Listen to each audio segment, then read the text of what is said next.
think I'm spooky. Be afraid. Be very afraid. What have you done to his eyes? Good evening and welcome to Soft and Spooky. For today's video, I thought it would be of the season to do a watch party on the 2023 film Thanksgiving. As a little disclaimer, if you haven't seen one of my watch parties before, okay. As a little disclaimer, if you haven't seen any of my watch parties before, essentially I'm going through the entirety of a horror movie or a horror show, and I'm giving some commentary, fun facts, and like really stupid edits to it, and we go through the entire product. And so there will be full spoilers ahead, just as a little heads up. And with that being said, let's sink our teeth in. I had to start out with this video with a fun fact because I love it so much. So essentially, back in 2007, Quentin Tarantino, a director, and Robert Rodriguez, another director, they teamed up to make this kind of double feature called Grindhouse. So it was the movie Death Proof, and then back to back it was with Planet Terror, which I actually did a watch party on this channel before, and it's genuinely one of my favorite videos. Just absolutely do not watch it while you're eating. You're gonna throw up. So when that film originally was debuted, they had these little fake trailers in between the movies, and one of those was directed by Eli Roth, and it was for a movie called Thanksgiving. So it was kind of cool to see something that was initially maybe just like kind of a gag throwaway movie that turned into something real. And I don't know, I thought that was so cool. So in this full-length version of Thanksgiving, we start out actually a year in the past in Plymouth, Massachusetts. We're following a sheriff named Eric, Sheriff Eric, and he is played by none other than McDreamy himself, Patrick Dempsey. He's coming over to his friend Mitch's house for Thanksgiving, and I gotta say, this guy, he's gotta work on his cardiovascular health because he's wheezing off of just those 3 porch steps.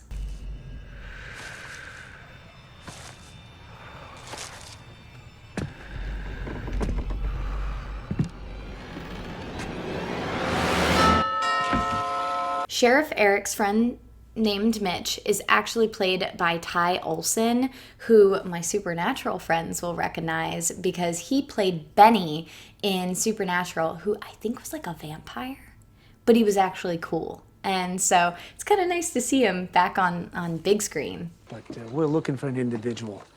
Golden brown complexion, 15 pounds, no head. I know where he is. I'll even serve him up on a silver platter for you. This is actually very embarrassing to admit, but when I heard that line, for some reason with like golden complexion, 15 pounds, I thought that they were talking about like a golden retriever puppy. And I was like, it's beheaded? What is wrong with these people?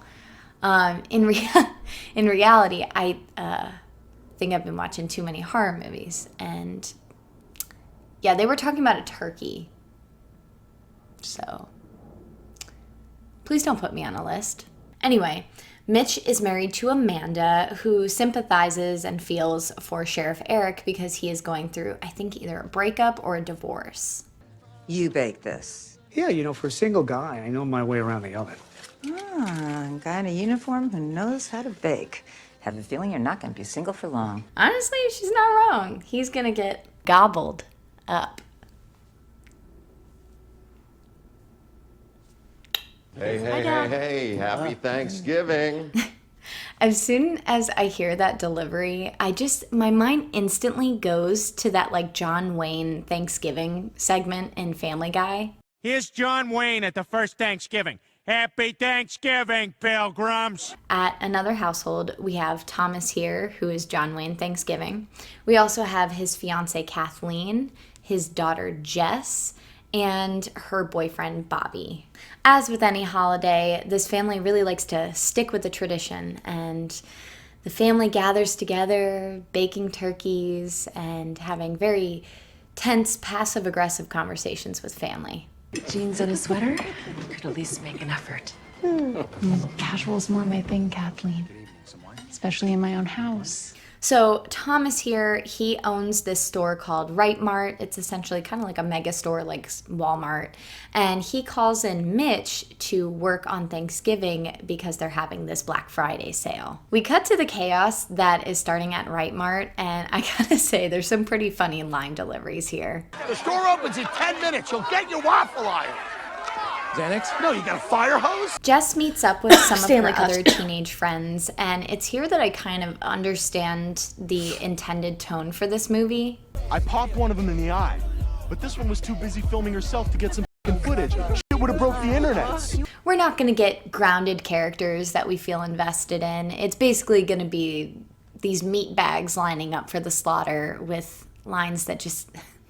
they make me audibly groan. I thought we were going to the movies. Yeah, we are. How am I going to text her in the movie without a phone? Oh, brother, this guy stinks! I'm going to need an ice cold cola after this one. We'll do a quick run through of these characters. We have Evan, who is basically like a jock douche, and then his girlfriend Gabby. We also have Jess and her boyfriend Bobby, who is known as Golden Arm because he's like an amazing pitcher. We also have Scuba, who is honestly like the least annoying of the group. He actually kind of became my favorite. He is talking to this girl named Yulia. I think they eventually start dating too. The teens decide to go to Right Mart because Evan broke his phone while getting into a fight from this kid from an opposing school at Hanover. And so they're walking up and Bobby gets stopped by some fans, and in walks in our resident unrequited lover boy named Ryan. Mitch's wife Amanda actually ends up coming to the store also to bring Mitch some leftovers. So cute. And the teens end up sneaking in this side entrance to get into the Right Mart before anybody else. Evan, of course, decides to brag about being able to get into the store before everyone else, and this actually makes the kid that he fought earlier in the day angry, and he like incites everyone to start rushing at the doors. I'm ready for that little boner to get got, let me tell you that. Obviously, I can't show you the gore on YouTube, but oh my days, it is a bloodbath. So there was one security guard because the other one actually ended up running away. He's trying to unlock the doors from the inside, but the weight of the crowd actually ends up shattering the windows, and he gets stuck underneath the door and gets trampled. I think my first audible gasp in this massacre was with the shattered glass. This one dude that honestly kind of looked like Kevin Smith, the director, and Silent Bob. He gets like his neck cut open on the shard of glass, and I'm like, ooh, that's gnarly, dude. Amidst all the chaos, at least we do see that Scuba is trying to protect his girl Yulia, and it's like, this is why I like this guy. He's great. Jess's boyfriend Bobby also tries to help the security guard because he actually sees that the security guard is still alive underneath that door. And so he goes crawling over, and why? Why would you crawl? Like, you're in prime position to get trampled. You should definitely try to stand up. But it was at this moment, that's why. They had to mangle his arm. That was without killing him, that's the worst thing that they could have done to Golden Arm. He was an all-star set to go pro, but now he can't no more. There's a lot of like southern accent. I don't know what's happening to me. Oh no, Kevin Smith died. I think hands down the worst death in this scene is Amanda's. She gets her head smashed between these two carts that collided, and then one of the wheels catches her hair and is like yanking on it, and a little piece of her scalp comes off. My tummy hurts. I'm in for it with this one. I think now's a great time to mention that this movie was directed by Eli Roth, as I said. He is also the director of a movie called Green Inferno and the Hostel series. So, like, this guy, he knows gore and he knows torture, and I'm not built for those. So, yeah, this is going to be something. We flash forward a year later, and it's Thanksgiving again, and basically there are protesters that are pissed off that Right Mart is running another sale on Thanksgiving. Did we Did we learn nothing? The ringleader of these protesters, and understandably so, is Mitch, who was the husband of Amanda, who passed away. A motive, perhaps? So we do have a new deputy coming to town. Oop, wrong picture. It's this guy. We also see, for some inexplicable reason, this diner is handing out these like free John Carver masks. Like who's funding this? Also, they look exactly like that weird era of Burger King commercials, and I hate it. What the hell is even that? While at the diner, the main group of teens that we follow gets invited to the Makati party because, of course, this is a slasher. We need underage drinking. The only one missing from this group is Bobby because he actually ended up ghosting Jess after the massacre. But after seeing him at the diner, they all mysteriously get tagged in this post from an Instagram account called The Real John Carver, I think. What is it? It's something John Carver. As the diner closes, we have that one lady from the massacre that smashed her cart into another person's and subsequently killed Amanda. And yes, I know someone is about to get killed here, but just gotta point out, I love neon lights at night. It's just aesthetic. It's so nice. So the diner lady, her eyes fall on this one mask that's sitting on the counter, and for some reason, I immediately just thought about like, she goes to grab it and her manager materializes and is like, there's no overtime, you know? I don't know. It's just stupid. This is also such a horror movie thing to do. Like, do you think a diner employee would give a crap about just like some mask laying on the table? She gets jumped by our villain and oh wow. The gore is very creative here. So she gets her head dunked in this dishwashing liquid, and I thought it was just gonna be like your run-of-the-mill, oh, she's getting drowned, but oh no. They got more in store for her. The killer opens the walk-in freezer door and sticks her wet face against it. And she like has to peel her skin off of it. Ah! After peeling herself off, she runs to this closet and tries calling 911, but there's like too much blood on her phone. I'm so sorry. I know that this is a horror movie and I should take it seriously. But that sounded exactly like Goofy's scream in an extremely goofy movie. The way that she actually dies, it's kind of goofy because the killer is in her car. They swiped her car keys and she's running and she jumps to go into this dumpster, but the car hits the dumpster and the lid slams down and like bifurcates her body. And I'm sorry, I don't think a dumpster lid would ever be that heavy or that sharp. The body is discovered the next day when it is placed up on the Right Mart sign next to an advertisement that says Black Friday sale up to 50% off. Damn it.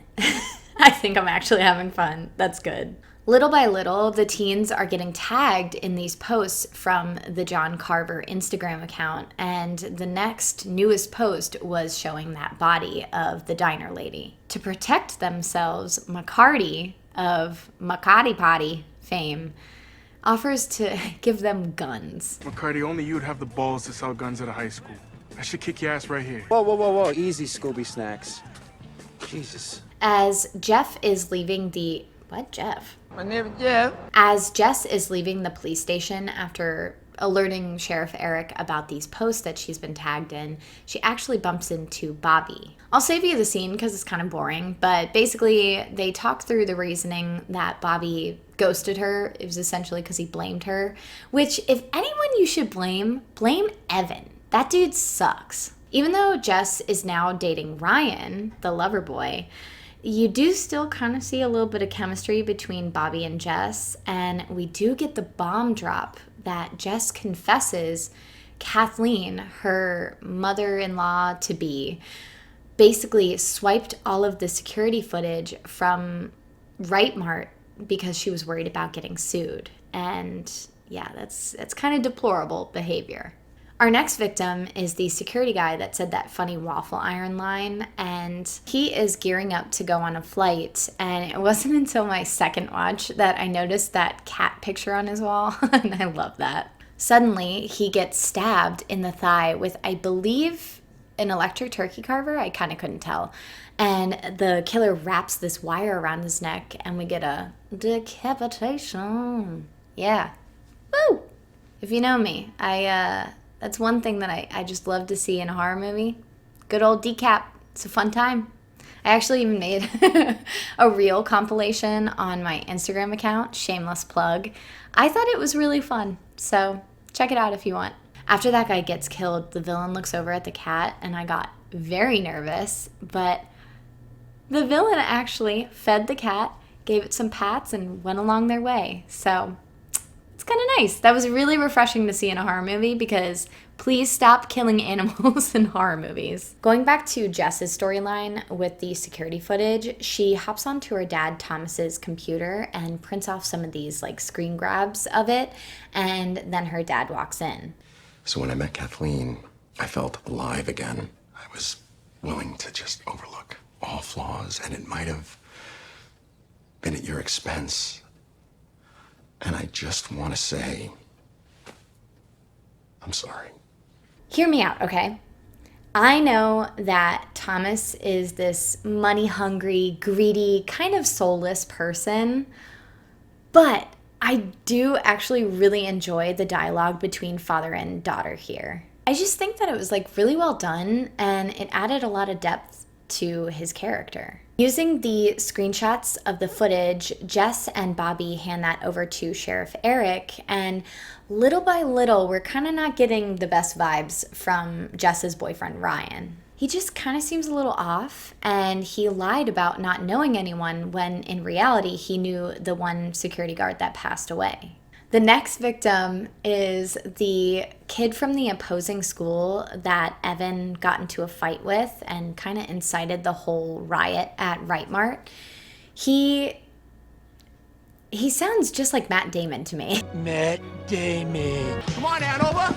We're gonna call the Plymouth like a turkey tomorrow, what? Do you know how easy this is for me? Do you have any fucking idea how easy this is? This is a fucking joke. They're training for their next football game, and his girlfriend kind of coaxes him to do a little trampoline seduction, which was actually in the original fake trailer, with more nudity though. Honestly, this scene hurt me. Ugh. It reminds me a lot of that one scene in Final Destination. I forget which of the movies it was, but the one girl's doing these like gymnastics, and there's this thumbtack.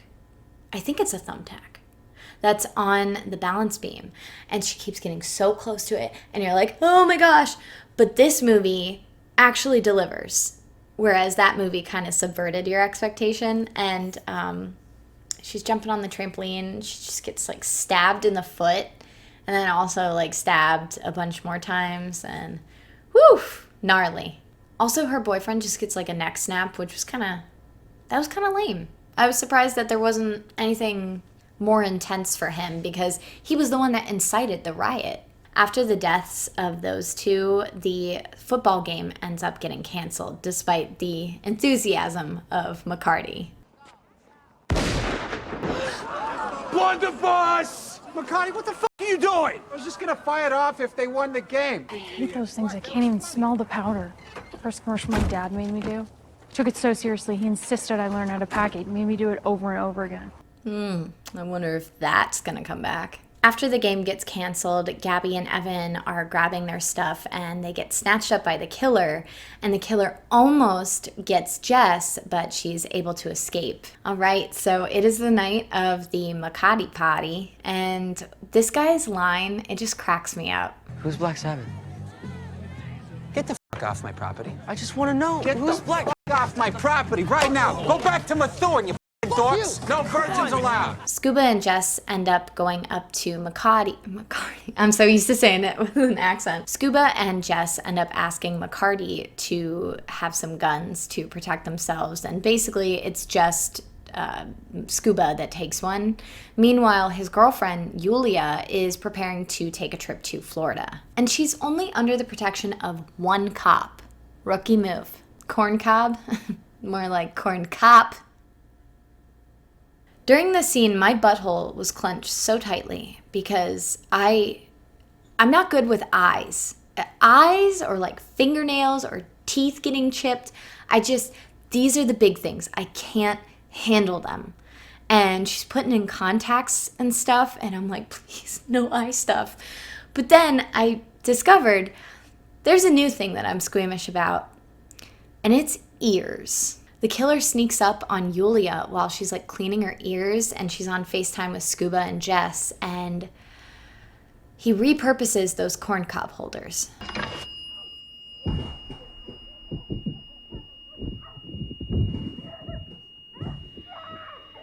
Ooh, the sound design for that, it's so unsettling. That fear that I would have just not being able to hear, that's so scary. Scuba and Jess arrive, and oh, it gets worse for Yulia. So the house is being currently remodeled, and there's a table saw. The killer pushes Yulia onto it and it immediately like cuts off her glizzy grippers, and then her chest falls on it, and it's just, I'm 98% sure they just put ground meat on that table saw because it's rough. What do I do, Jess? Jess, what do I do? For some reason, Scuba asking that question of what do I do, I felt like that was actually very impactful. I think a lot of times because we're watching, whoa, I'm out of focus. Hey, what's going on? Okay. I think a lot of times when we're watching horror movies, we kind of forget that like these are supposed to be teenagers dealing with this. And the idea of a teenager dealing with such a horrific and life-impacting situation, like, yeah, they'd be freaking panicking. After Yulia's death, they all meet up together with the sheriff as well as the families and discuss kind of what their plan of action is from here on out. But it quickly turns into a blame game. You're the one who wanted to open the store. Nobody was Nostradamus to predict what happened last year. Besides, this year, I'm closing the store. Thanksgiving's a holiday, even for us. Wait, honey, what? Kathleen, it's the right thing to do. I made a decision, it's final. All right, big cojones on Thomas, I like it. So they end up deciding to go forward with sitting on the float because they think that it'll lure out the killer. Ooh, that turkey's gonna get clucked up, I just know it. I think this was also the one that I kind of forgot about because I didn't even remember this person being a part of the original massacre. Everyone's kind of settling themselves and getting them ready to go up on the float, and we get 2 back-to-back interactions with my favorite characters. You ready? No. Good. Me neither. What's this? Oh, it's my dad's ring from Iraq. He said it kept him alive. If you want, wear it for good luck. It does kind of feel a little out of nowhere that McCarty would give her this ring. Like, I just felt like their connection wasn't that built up, so it didn't really make sense why he would be giving her, like, a family heirloom, essentially.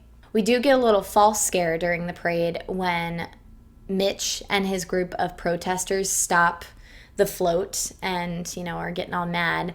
But pretty soon after, we get the real chaos.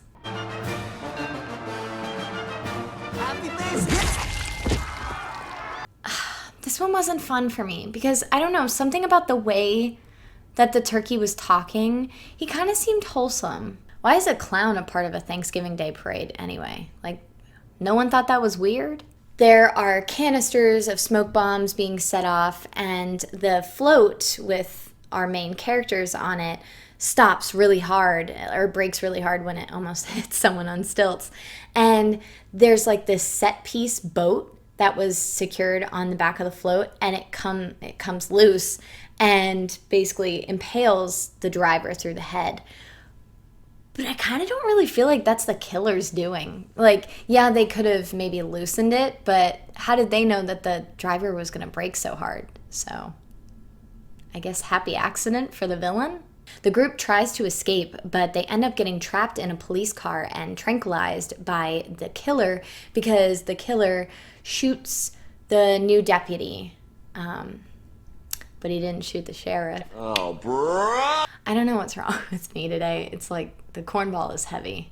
Back at the killer's hideout, Kathleen is waking up from sedation and she comes to realize she is being dressed like a turkey. So the killer's like rubbing this, I couldn't tell if it kind of looked like gravy, but it might be like a butter mixture, and then cracking salt on her skin, and it just, ooh, I can feel that.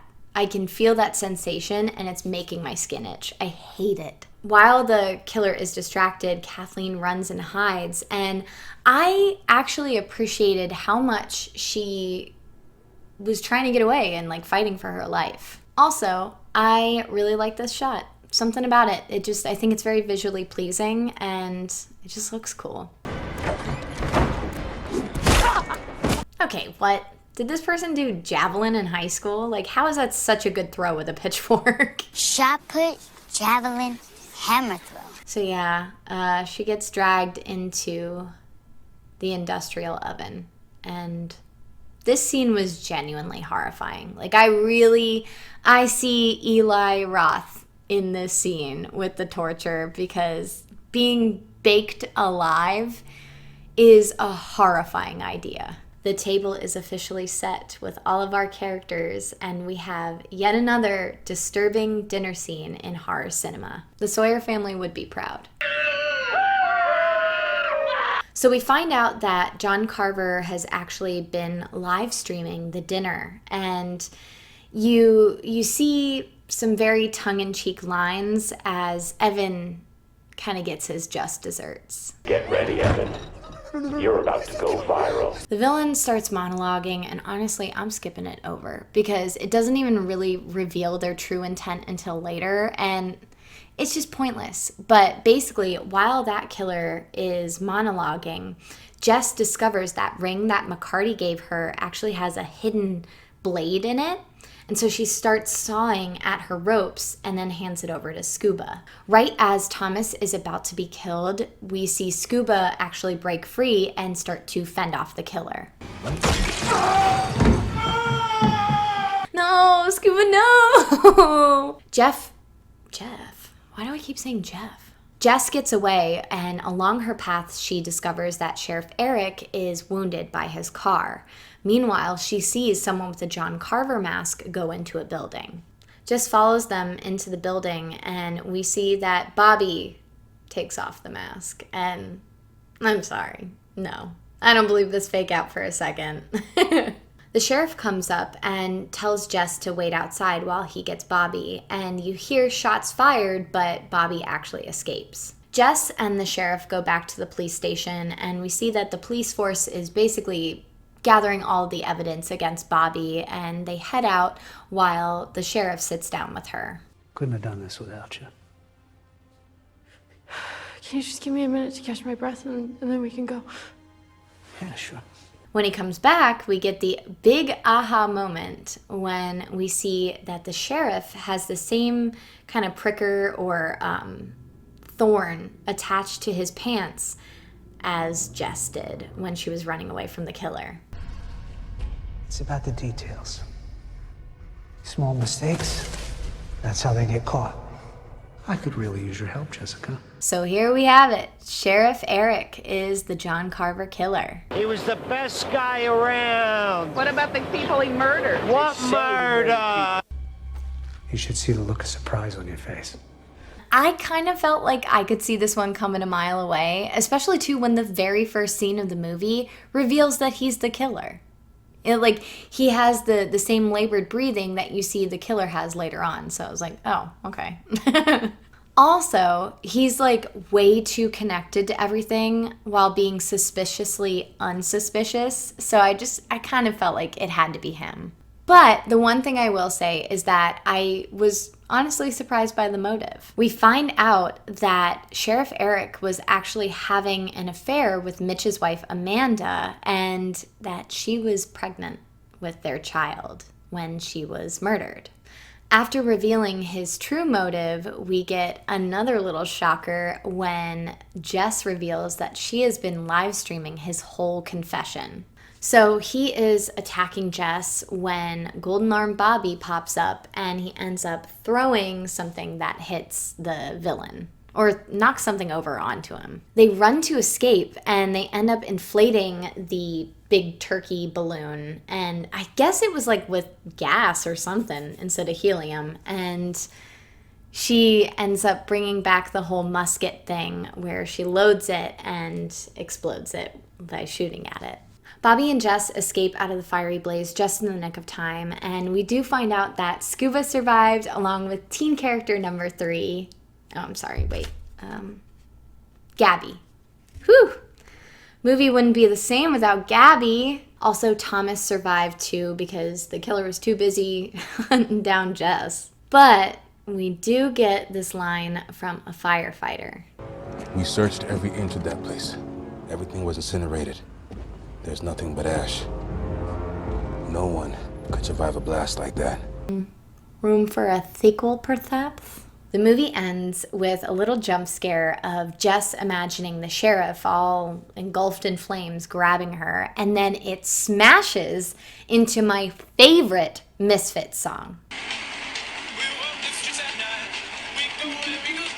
I also gotta say, I was pretty impressed with Patrick Dempsey's performance. I've never seen him cast as a villain before. I know he was in Transformers, but I didn't see that. But I found him to be pretty impressive. He's very likable, and then he had a good yell to him. And his accent was really nice, especially after I found out he apparently grew up in a small town in Maine, and he had a New England accent that he basically had to get rid of to become an actor. And so in this film, he's able to just kind of talk in his normal accent. And so I thought that was a fun fact, kind of cool. Honestly, too, I was really impressed with Scuba's actor, Gabriel Davenport.